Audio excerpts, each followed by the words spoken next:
ভাইরা আমার, রমজান মাস শেষে তিনটি আমল যদি আপনি ধরে রাখতে পারেন, তিনটি কাজ, রমজান চলে গেছে, এই তিনটা কাজ আপনি ছাড়েন নাই, এগুলো যদি আপনি ধরে রাখতে পারেন, ইনশাআল্লাহ আপনার জীবনটা রমজানময় হয়ে যাবে, গোটা বছরটা আপনার জন্য রমজান হয়ে যাবে এবং আপনার রমজানের ইবাদত সাধনা, সিয়াম সাধনা, সমস্ত বন্দেগী এবং ভালো কাজ সার্থক হয়ে যাবে যদি রমজানের তিনটা জিনিসকে আপনি ধরে রাখতে পারেন। কয়টা জিনিস?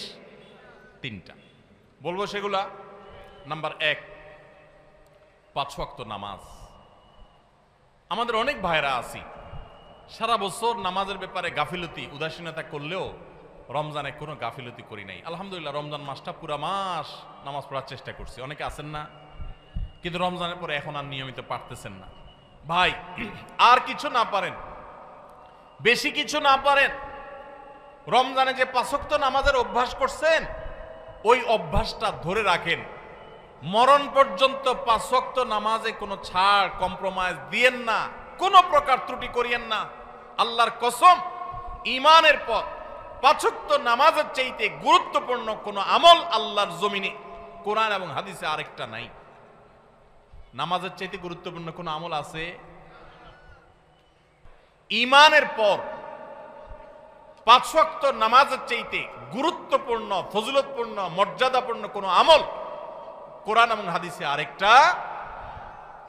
কিন্তু দুঃখের বিষয়, আমরা অনেক মুসলমান আছি বাংলাদেশে, আমরা নামাজ ঠিকমতো পড়ি না। কেউ 4 ওয়াক্ত পড়ে, ফজর পড়ে না, অথবা পড়লে 7টা বাজে উঠি পড়ে। কেউ শুধু জুমা পড়ে, মাঝে মধ্যে পড়ে টক্কা টক্কা। এরপর তিনি আবার নিজেকে খাঁটি মুসলমান দাবি করেন। আবার মুখে বলেও অনেকে, নামাজ না পড়লে কি হয়েছে? কি আছে? ঈমান আছে। নামাজ না পড়লে কি হয়েছে? কি আছে? ওনার ঈমান আছে। এটারে বলে মামুর বাইর আবদার। নামাজ পড়বেন না, আবার বলবেন ঈমান সব ঠিকঠাক আছে। এটা হলো মামুর বাইর আবদারের মতো, মানে বোগাস আবদার, ভিত্তিহীন আবদার। এ আবদার কোরআন সুন্নাহ সম্মত নয়। ওমর ফারুক রাদিয়াল্লাহু তাআলা আনহু বলেছেন, লা হাজ্জা ফিল ইসলাম লিমান তারাকাস সালাহ। যে মুসলমানের সন্তান নামাজ পড়ে না, নামাজ ত্যাগ করে ইচ্ছাকৃত ঠান্ডা মাথায়, ইসলামে তার কোনো হিস্সা নাই, কোনো অংশ নাই, তার ইসলামে কোনো ভাগ নাই, ইসলামে তার কোনো নাম নিশানা নাই, যে নামাজ ইচ্ছাকৃত ত্যাগ করে। অনেক ইমামদের মতে ইচ্ছাকৃত ঠান্ডা মাথায় কেউ নামাজ ত্যাগ করলে সে ইসলাম থেকে খারিজ হয়ে যায়। এত জঘন্য ব্যাপার। অন্য যত আপনি গুনাহ করেন না কেন, গুনাহের কারণে আপনি পাপিষ্ঠ হবেন, অপরাধী হবেন, শাস্তিযোগ্য হবেন, কিন্তু বেঈমান হবেন না। নামাজ এমন একটা আমল, অনেক ইমামদের মতে এই নামাজ ত্যাগ করলে মানুষ বেঈমান হয়ে যায়, কাফের হয়ে যায়। আমাদের বাংলাদেশে মানুষের ঈমান মাশাআল্লাহ এত মজবুত, এটা লোহা দিয়া পিটাইলেও, কামারের লোহা দিয়ে পিটাইলেও আমাদের ঈমান যায় না। নামাজ না পড়তে না পড়তে না পড়তে না পড়তে এমনি কেবল অন্তরে মোহর পড়ে গেছে, এরপরেও সে বড় গলায় দাবি করে নামাজ না পড়লে কি হয়েছে, আমার ঈমান ঠিক আছে। ভাইরা আমার, রমাদানের এই আমলটা, 5 ওয়াক্ত নামাজ সময় মতো, পুরুষরা জামাতের সাথে, মা বোনরা ওয়াক্ত মতো। মা বোনদের একটা সমস্যা হলো, অনেক মা বোনরা জোহরের নামাজটা পড়েন 3টা, 3:30টার দিকে। কেন? দুপুরে ওনারা রান্না বাড়া করেন, রান্না বাড়া করতে গিয়ে ওনারা শরীর ঘামায় টামায় যান, তখন শয়তান এসে মাসালা নিয়ে হাজির হয়। শয়তান ওনার মাথায় একটা মাসালা ঢুকায়। কি মাসালা ঢুকায়? বলে যে, দেখো বোন, তুমি এত কষ্ট করে এতক্ষণ রান্না বাড়া করলা, রান্নাঘরে গেছো, গরমে ঘামায়া স্যাঁতস্যাঁতা হয়ে গেছো, এই শরীর নিয়ে তুমি আল্লাহর সামনে কেমনে দাঁড়াইবা বলো? তো এবার বোন শয়তানরে জিগায় মনে মনে আর কি, তাহলে কি করতে হবে?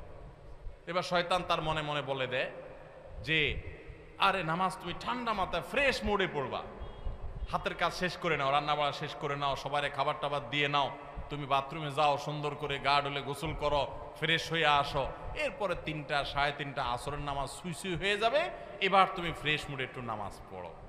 কাজটা কি ভালো হইলো না খারাপ হইলো? দেখতে কিন্তু ভালো মনে হচ্ছে, তাই না? যে উনি ফ্রেশ মুডে নামাজ পড়বে। টাইম যদি পার হয়ে যায় তো এই ফ্রেশ মুডের 2 পয়সার কোনো মূল্য। আল্লাহ বলেছেন, ইন্নাস সালাতা কানাত আলাল মুমিনিনা কিতাবা মাওকুতা। নামাজ ইমানদার জন্য নির্দিষ্ট সময় পড়াটা ফরজ করা হয়েছে। এজন্য মা বোনরা সময় হওয়ার পর দেরি না করে, অনেক মা বোনরা মসজিদে আজানের অপেক্ষা থাকেন, বলে মসজিদে পুরুষরা নামাজ না পড়লে মহিলারা বাসায় নামাজ পড়া যাবে না। না ভাই, পুরুষদের উপর ইসলাম এত ঝুলায় রাখে নাই মা বোনদেরকে।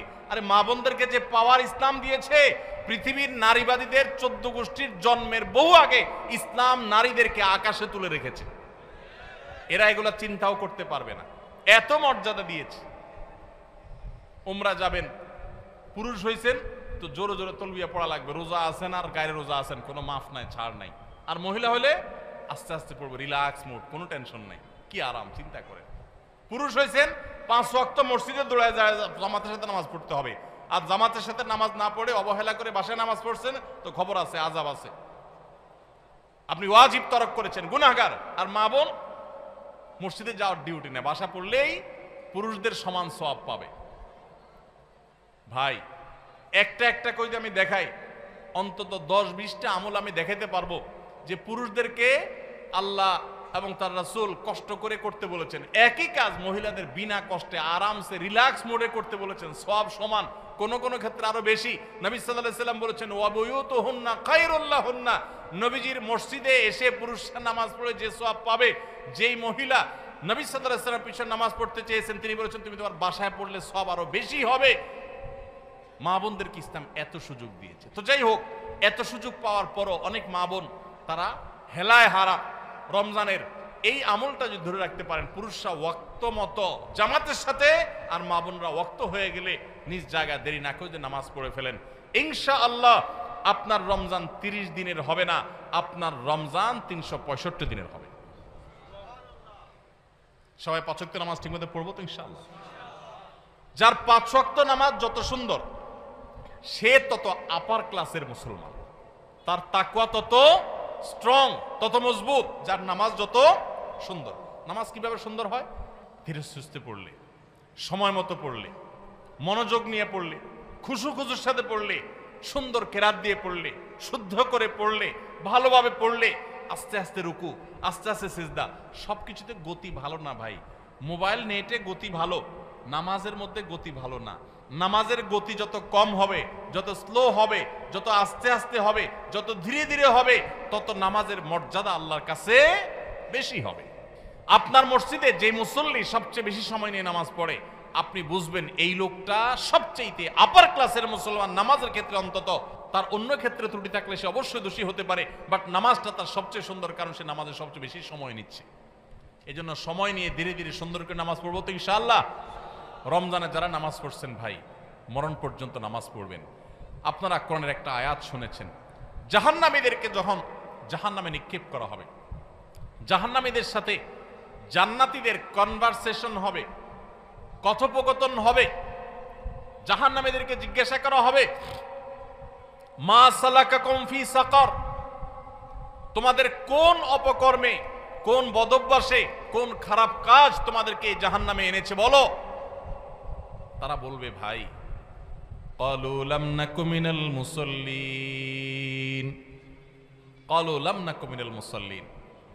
জাহান্নামীরা বলবে আমাদের যেই অপকর্মে, যেই পাপের কারণে আজ জাহান্নামে আসতে হয়েছে, সে পাপ হলো যে আমরা মুসল্লি ছিলাম না দুনিয়াতে, 5 ওয়াক্ত নামাজ ঠিকমতো পড়তাম না।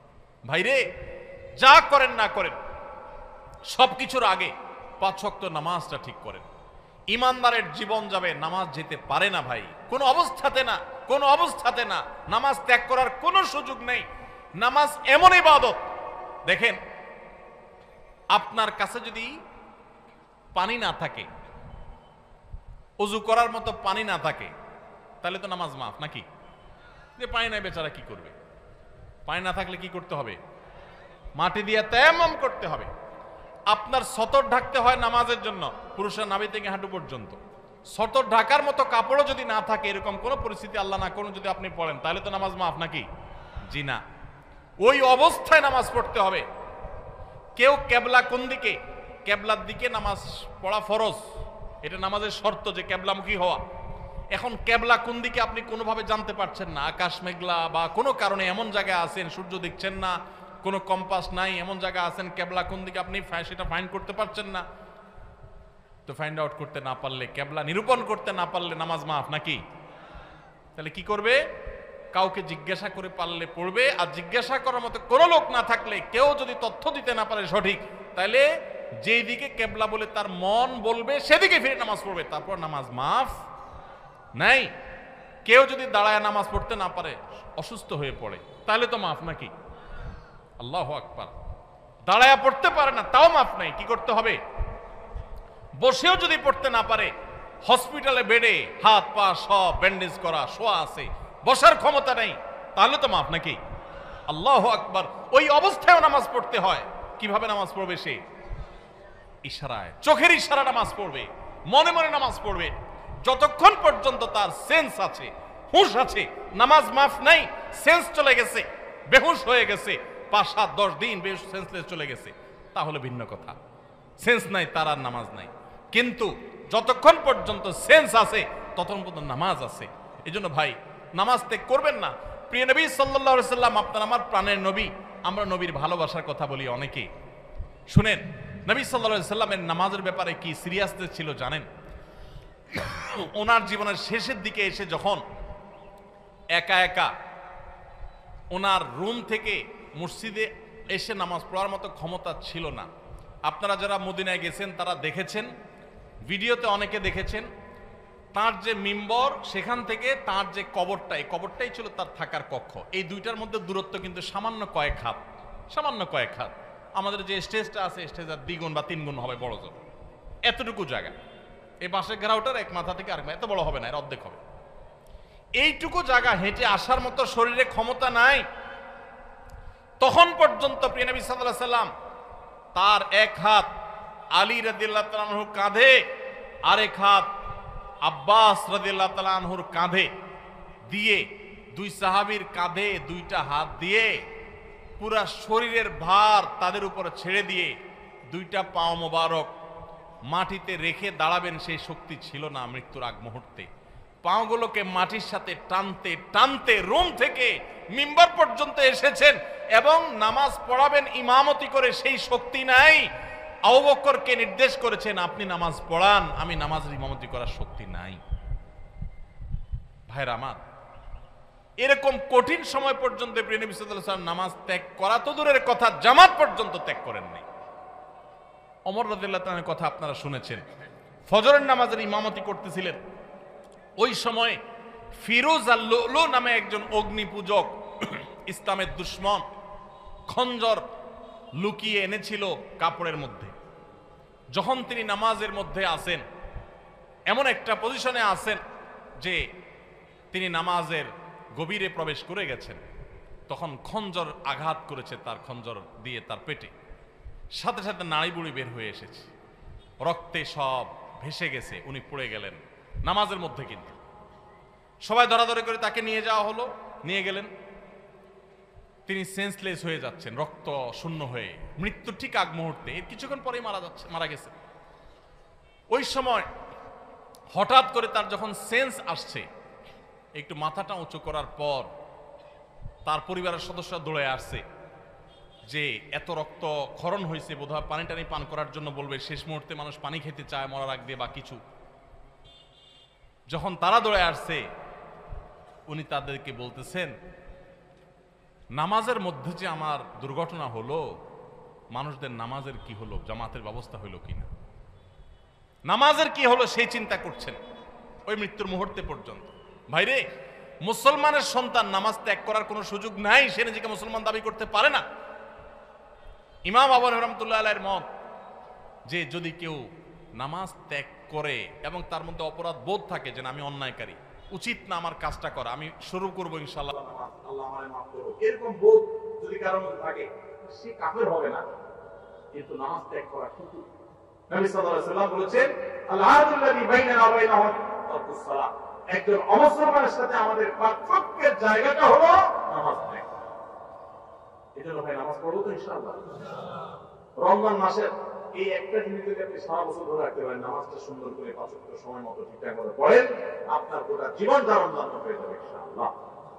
দ্বিতীয় যে আমলটা কথা বলছি রমজান করে ধরে রাখার জন্য, সেটা হলো ভাই কোরআনে কারীমের তিলাওয়াত। আমরা অনেকে আলহামদুলিল্লাহ তারাবিতে খতম শুনছি, তাই না? অনেকে মাশাআল্লাহ একটু কোরআন তেলাওয়াত করার চেষ্টা করছি। যারা পারি না পড়তে, তারা পড়া শুরু করে দেন। আমরা সুন্নাহ ফাউন্ডেশন থেকে আপনাদের সর্বস্তরের সাধারণ মানুষের কোরআন শেখার সুবিধার্থে আমরা একটা কোর্স রেডি করছি।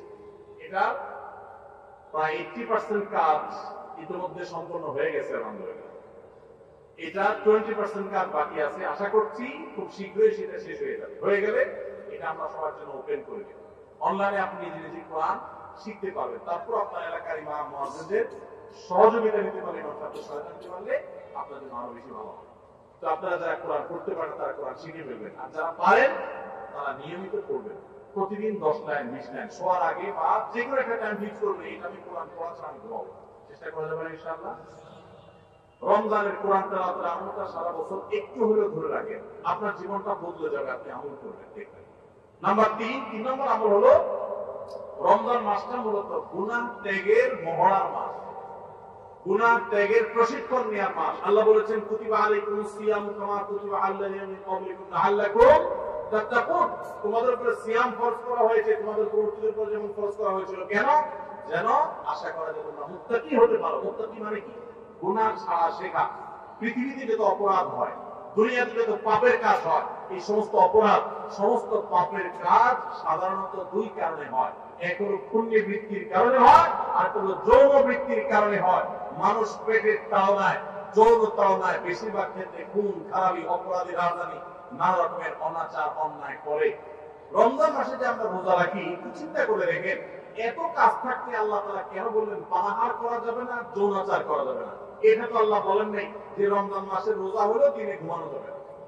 ঘুমের রোজা হতে পারতো না? যে ঠিক আছে সুবহ সাদেক ফজর আযান থেকে নিয়ে মাগরিব পর্যন্ত ঘুমানো যাবে না, এটাই রোজা হতে পারতো না? সেটা না হয়ে আল্লাহ বললেন কি কি বিধান দিলেন? যে সুবহ সাদেক থেকে নিয়ে সূর্য ডোবা পর্যন্ত দুইটা কাজ করা যাবে না। কয়টা কাজ? একটা হলো পানাহার করা যাবে না, খাওয়া পান করা যাবে না, আরেকটা হলো যৌনাচার করা যাবে না। কেন ভাই? এর কারণ হলো এই দুইটা জিনিসকে যদি মানুষ কন্ট্রোল করা শিখে, এই দুইটা জিনিসকে মানুষ যদি নিয়ন্ত্রণ করা শিখে, মানুষ এমনি ফেরত হবে। সমাজে কোনো অন্যায় থাকবে না, কোনো অপরাধ থাকবে না, অপরাধ প্রবণতা থাকবে না। আমরা যতটা অপরাধ করি মুসলমান নামধারী হওয়া সত্ত্বেও, ততটা আমাদের মধ্যে এই দুইটাকে আমাদের কন্ট্রোল করার ক্ষমতা না থাকার কারণে যত ঘুষ, যত সুদ, যত দুর্নীতি, যত অনাচার, যত আর্থিক অনিয়ম, যত অপরাধ, আর্থিক অপরাধ হয়ে থাকে, এই সবগুলো হয়ে থাকে দুর্নীতির কারণে। মানুষের ক্ষুধা, মানুষের টাকা, লোভ, মোহ, এগুলোর কারণে।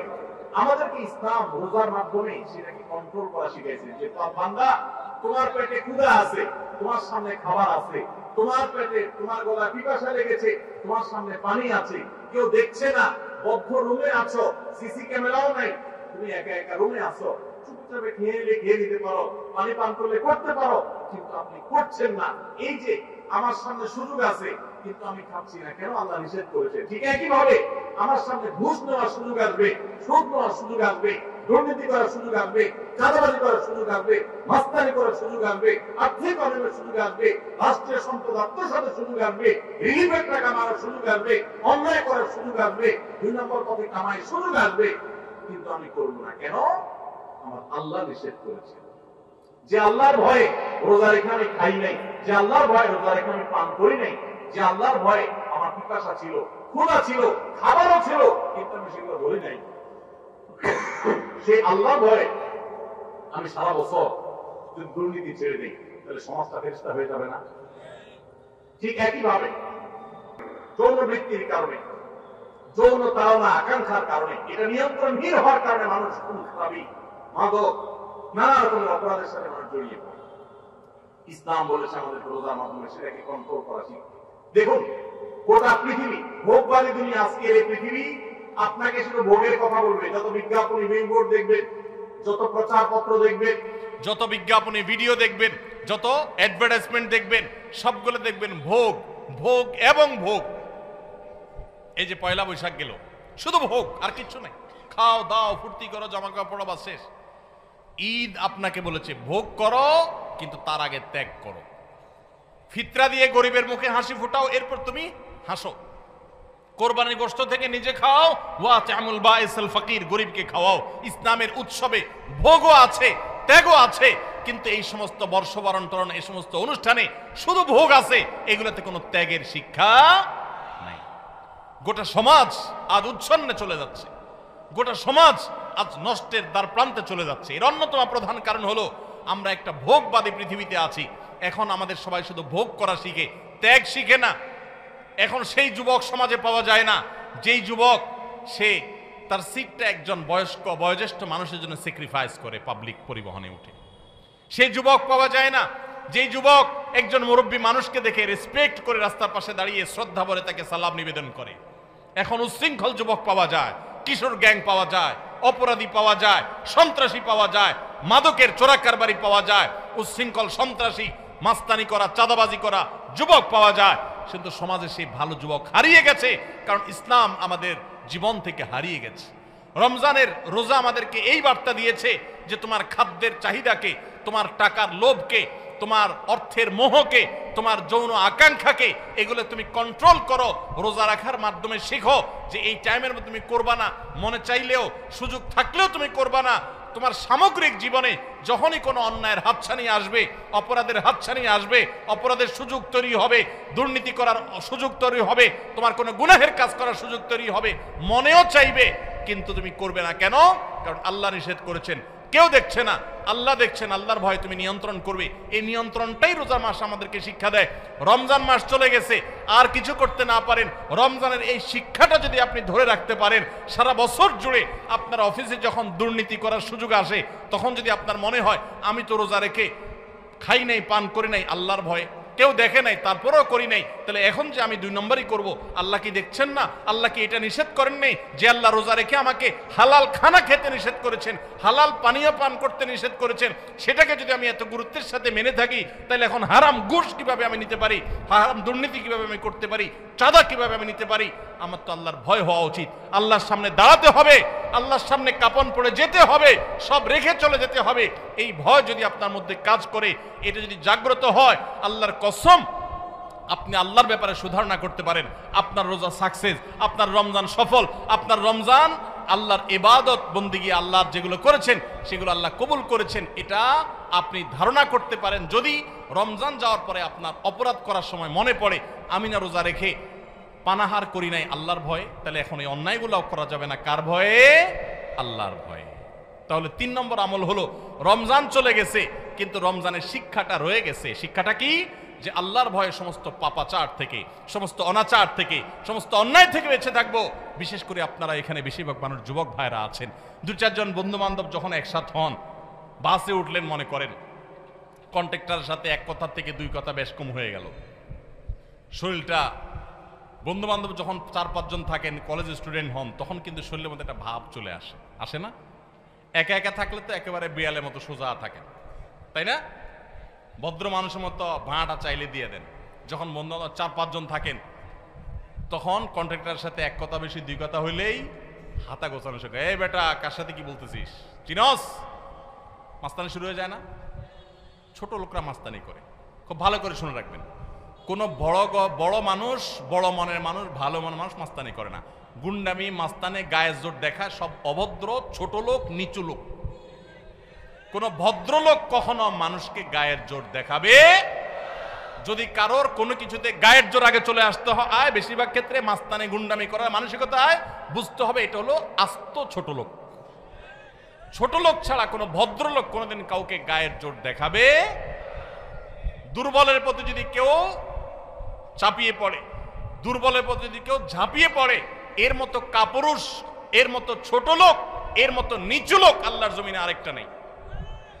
যুবক ভাইরা, মাস্তানি করার জন্য যোগ্যতার দরকার হয় না। মাস্তানি কুকুরে পারে, মাস্তানি বাঘে পারে, মাস্তানি সিংহে পারে, মাস্তানি হিংস্র জীবজন্তু করতে পারে, মাস্তানি সাপে করতে পারে, মাস্তানি আল্লাহর অনেক এই সমস্ত হিংস্র জীবজন্তু প্রাণীরা পারে। বিনয় এটা মানুষ পারে, এটা সবাই পারে না। বিনয়ী হবেন না অহংকারী হবেন? মাস্তানি করবেন না মানুষ উপকারী করবেন? গুন্ডামি করবেন না ভালো মানুষ হবেন? আল্লাহ আমাদের যুবকদেরকে আদর্শ যুবক হওয়ার তৌফিক দান করুন। আল্লাহ আমাদের যুবকদেরকে সমাজের সেরা মানুষ হওয়ার তৌফিক দান করুন। যুবক ভাই, 4-5 বন্ধু যখন মিলবেন, মাস্তানি না করে কোথাও একটা সাঁকো ভেঙে গেছে, কয়েকটা বাঁশ নিয়ে কয়েক যুবক বন্ধু মিলে সেটা ঠিক করে দেন। করে একজন বৃদ্ধ, তিনি কষ্টে আছেন, তার বোঝাটা 2-3 বন্ধু, 4 বন্ধু মিলে একটু তুলে দেন, হালকা করে দেন। ভাইরা আমার, মাস্তানিতে মজা পান আপনারা, আমি জানি। গুন্ডামিতে এক ধরনের মজা পাওয়া যায়, একটু ভাবসাব জাহির হয়, শরীরের মধ্যে একটা অবস্থা তৈরি হয়, বুঝি। কিন্তু ভাই, কখনো কি আপনি একটু বিনয়ী হয়ে দেখেছেন? আপনি কখনো বিনয়ী হয়ে দেখেছেন? সালহাতু সাঙ্গবুদি দিল খারাস আজমুদে এক জামানা খাকে বাস। বহু বছর তো পাথর হয়েছিলেন, গুন্ডামি মাস্তানি বহু করেছেন, গায়ের জোর বহু দেখিয়েছেন। প্লিজ পরীক্ষা করে হলেও কিছু কালের জন্য একটু মাটি হয়ে দেখেন। আল্লাহর কসম, গুন্ডামি করে যে মানসিক শান্তি পান, আপনি মাটি হয়ে বিনয়ী হয়ে মানুষের উপকারী হতে পারলে তার চেয়ে বেশি শান্তি পাবেন। মানসিক শান্তি, সুখ পাবেন, সুখ, ভালো লাগে, কাজ করবে। সবাই বিনয়ী হবে তো ইনশাআল্লাহ। চায়ের দোকানে যুবক যদি একা একা বসে, তো মেসিয়ার টি বয়, চায়ের দোকানের কর্মচারী ওই লোকটাকে ভদ্রলোকের মতো বলে, ভাই একটা চা হবে, বা চাচা একটা চা দিবেন। আর বন্ধু বান্ধব যখন 4-5 জন থাকে, আড্ডা ফাড্ডা মারে, শরীরে একটু ভাবসাব আসে, তখন আপনার একবারে বেশি 2বার বলা লাগে, তো দেখান যায় টোন চেঞ্জ হয়ে যায়। এই তোমার কাছে চা চাইছিলাম না, কানে শোনো না, মানুষ মনে হয় না নাকি? থাপ্পড় শুরু টেবিলে মনে। ছোট লোক। কি লোক? ছোট লোক। ভালো করে বলেন, কি লোক? গুন্ডামি করে কি লোকে? মাস্তানি করে কারা? গায়ের জোর দেখায় কারা? কোন ভদ্রলোক এগুলো করে? ভদ্রলোক হবেন না, ছোট লোক হবেন। মানুষের মধ্যে পশুত্ব আছে, পশুত্ব। রমজান মাসে আমাদের এই পশুত্বকে নিয়ন্ত্রণ করতে শিখায়। নিয়ন্ত্রণ, খাইতে চায়, খায়, খানাও আছে কিন্তু খাওয়া যাবে না। এই যে পশুত্ব, কন্ট্রোলের জন্য শিখাচ্ছে। আমার চাইলেই সবকিছু করব না, আমি নিষেধ সেটা আমি করব না। এই জন্য পশুত্ব কন্ট্রোল যদি করতে পারেন, রমজান চলে গেছে কিন্তু রমজানের শিক্ষাটা যদি আপনার মাথায় চলে আসে, আপনি একটা অন্যায় কাজ যদি ছাড়তে পারেন রমজানের শিক্ষা থেকে শিক্ষা অর্জন করে, তাহলে ইনশাআল্লাহ রমজান আপনার সার্থক। তাহলে 3টা আমল বলছিলাম ভাই, ধরে রাখেন। নাম্বার 1, রমজান মাস চলে গেছে, 5 ওয়াক্ত নামাজ ছাড়বেন না ভাই, কখনো না। জীবন চলে যাবে, নামাজ ছাড়বেন না, চেষ্টা করা যাবে না ইনশাআল্লাহ। 2 নম্বর হলো রমজান চলে গেছে, রমজানে কোরআন তেলাওয়াতটা ধরে রাখবেন, হোক সেটা পরিমাণে অল্প অল্প করে পড়া। আর 3 নম্বর হলো যে রমজান মাস চলে গেছে, রমজানের সবচেয়ে বড় এবং প্রধান শিক্ষা হলো সকল গুনাহ পাপের কাজ ছাড়া সকল অন্যায়, সকল পাপাচার ছেড়ে দিবেন। রমজানের শিক্ষা এটা। ওইটা যদি আপনি একটু ধরে রাখার চেষ্টা করেন, সব ছাড়তে না পারেন, কিছু কিছু গুনাহ যদি ছাড়তে পারেন, কিছু কিছু বদভ্যাস যদি ছাড়তে পারেন, ইনশাআল্লাহ আপনার রমজান শুধু 1 মাসের হবে না, আপনার 12 মাস রমজান হয়ে যাবে, আপনার জীবনটা রমজানময় হয়ে যাবে। চেষ্টা করা যাবে না ইনশাআল্লাহ। ও আরশে আজিমের মালিক, আপনি আমাদের সবাইকে তৌফিক দান করেন, আমাদের সবাইকে মুত্তাকি বানায় দেন, মুত্তাকিদের ইমাম বানায় দেন, মুখলেস নিষ্ঠাবান মানুষ বানায় দেন, নামাজ কায়েমকারী বানায় দেন, সুন্দরভাবে সালাত আদায়কারী বানায় দেন। আল্লাহ কোরআন তেলাওয়াতকারী বানিয়ে দেন, আমাদের অন্তরগুলোকে বিগলিত করে দেন, আমাদেরকে ভালো মানুষ বানায় দেন, ভালো মুসলমান বানায় দেন, নেককার বানায় দেন, মুত্তাকি বানায় দেন, গুনাহ বর্জনকারী বানায় দেন। আল্লাহ, গুনাহ করার স্বাদ আমরা পেয়েছি, আমাদেরকে গুনাহ ছাড়ার স্বাদটা আস্বাদন করার তৌফিক দান করেন। সবাই চেষ্টা করবো না ইনশাআল্লাহ? আল্লাহ আমাদের সবাইকে তৌফিক দান